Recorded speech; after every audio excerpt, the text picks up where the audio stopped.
क्या आपने कभी सोचा है कि मजाक-मजाक में एक ऐसी चीज़ को इनवाइट कर दो, जो इस दुनिया में एक्सिस्ट ही नहीं करती, जैसे आत्मा या कोई प्रेत? आज की कहानी मजाक से शुरू होती है, लेकिन उसका एंड इतना खौफनाक कि ज़िंदगी बदल कर रख दे। और आपके भी आस-पास कुछ ऐसे लोग होंगे, जो सीरियस मैटर को भी लाइटली ले लेते हैं। प्लीज़ पहले उनको ये वीडियो शेयर कर दें, क्या पता अगला नंबर उनका ही हो और उनके साथ कुछ ऐसा हो जाए जिसका जवाब किसी के पास ही ना हो। आज की कहानी शुरू होती है राजस्थान के कोटा शहर से। वही कोटा जहां लाखों की तादाद में स्टूडेंट्स जी क्रैक करने के लिए आते हैं और बहुत सारे स्टूडेंट्स का सपना है कोटा में पढ़ाई करने का। और हम में से भी बहुत सारे बच्चों का सपना भी है कोटा में पढ़ाई करना। और उन्हीं में से दो लड़कियां सोनाक्षी और प्रिया वहां पढ़ने के लिए आई थी। फिर दोनों ने ही वहाँ एक हॉस्टल को ज्वाइन किया जहाँ पर उनकी मुलाकात होती है स्वीटी और संजना से। फिर वे चारों की चारों डिसाइड करती है एक साथ रहेंगे, एक साथ खेलेंगे और एक साथ ही जी क्रैक करेंगे। लेकिन सोनाक्षी थोड़ी अलग थी, वो एक मस्त मोला और चुलबुली किस्म की लड़की थी। उसका मानना ये था कि पढ़ाई के साथ साथ थोड़ा सा मजाक भी होना चाहिए। लेकिन प्रिया उसके बिल्कुल अगेंस्ट थी। वो बोलती थी कि हम यहाँ लाखों खर्च करके पढ़ाई करने के लिए आए हैं और यहाँ से कुछ ना कुछ बनकर घर जाएंगे और तुम मजाक और प्रैंक्स में अपना टाइम वेस्ट कर रही हो। लेकिन आगे से सोनाक्षी हंसती हुई बोलती है कि यही तो टाइम है मेमोरीज बनाने का। अगर यहाँ आए हैं तो कुछ तो बढ़िया मेमोरीज अपने साथ लेकर जाएंगे। और फिर एक रात सोनाक्षी ने प्रैंक का प्लान किया। करीब रात के 2 बजे के बाद जब स्वीटी और संजना सो गई थी, सोनाक्षी रात के समय उनका मेन डोर नॉक करती और भागकर अपने कमरे में छुप जाती थी। और जब वह दोनों बाहर आकर थी तो उनको कोई भी दिखाई नहीं देता। ऐसा सोनाक्षी पूरी रात भर करती रही।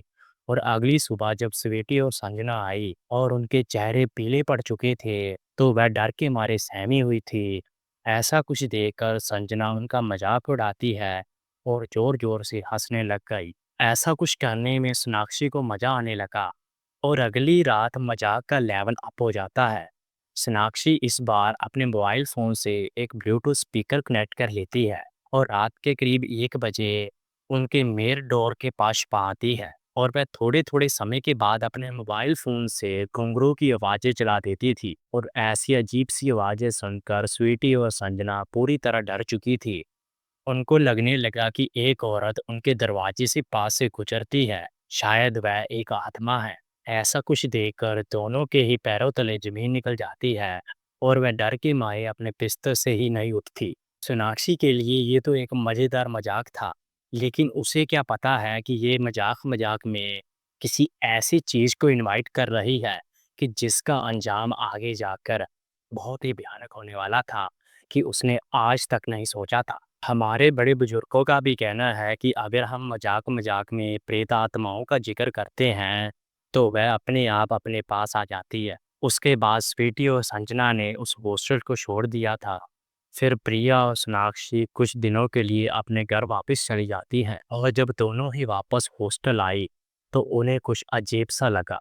सोनाक्षी ने महसूस किया कि उसके कमरे का टेम्परेचर इतना ज़्यादा ठंडा था, जैसे वह किसी फ्रिज में बैठी हो। वो भी इतनी गर्मी में बिना एसी के। लेकिन जब वह प्रिया के रूम में जाती है तो वहाँ टेम्परेचर नॉर्मल था।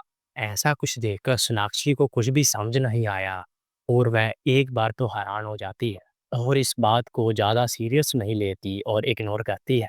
लेकिन उसके कमरे का टेम्परेचर धीरे धीरे अपने आप बढ़े जा रहा था कि उसके साथ ऐसा क्या हो रहा है। फिर एक दिन उसने ये बात प्रिया की मदर को कॉल पर बताई तो आगे से प्रिया की माँ कहती है, अगर सोनाक्षी बेटा आपको कुछ सही नहीं लग रहा तो आप दोनों एक कॉलेज में ही पढ़ती हो और एक ही हॉस्टल में रहती हो, और तुम ऐसा करो कि कुछ दिनों के लिए प्रिया के कमरे में ही शिफ्ट हो जाओ। फिर सोनाक्षी सिर्फ रात का समय ही प्रिया के रूम में बिताती थी। 2-3 दिन तक तो सब नॉर्मल ही चल रहा था, सिर्फ कोल्ड टेम्परेचर था।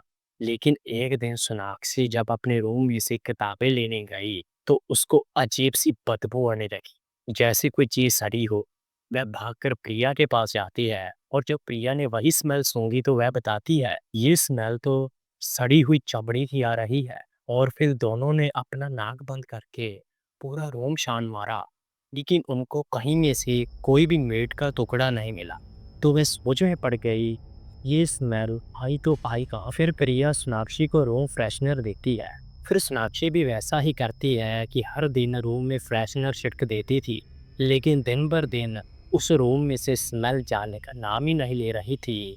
और एक दिन उसकी स्मेल इतनी ज़्यादा बढ़ गई कि सोनाक्षी अपने रूम में जाकर सामान भी नहीं उठा सकती थी। फिर वह दोनों भागकर वार्डनर के पास जाती है और वार्डनर को सारी बात बता। वार्डनर सोनाक्षी के रूम में गया, पूरी जांच की और बोला, मुझे तो कोई भी स्मेल नहीं आ रही, सब कुछ नॉर्मल है। ऐसा कुछ सुनकर प्रिया और सोनाक्षी के होश उड़ गए और वह दोनों बहुत ज़्यादा डरने लगी। कुछ ही दिनों के बाद सोनाक्षी को महसूस होने लग गया था जो भी कुछ हो रहा था सिर्फ उसके साथ ही हो रहा है, क्योंकि हर रात जब वह सोती है उसकी पीठ के ऊपर कोई चीज नजर गाड़ कर बैठ जाती और कानों में फुसफुसाने लगती है। ऐसी ऐसी अजीब सी घटनाएं सोनाक्षी के साथ हर रात होने लगी, जिसके बारे में उसने कभी सोचा भी नहीं ना। फिर डर में सोनाक्षी हनुमान चालीसा पढ़ना शुरू कर देती। जब एक दिन में अपने बिस्तर से उठती है तो उसने नोटिस किया उसके कमरे की फ्लोर पे वही हनुमान चालीसा की किताब गिरी हुई थी।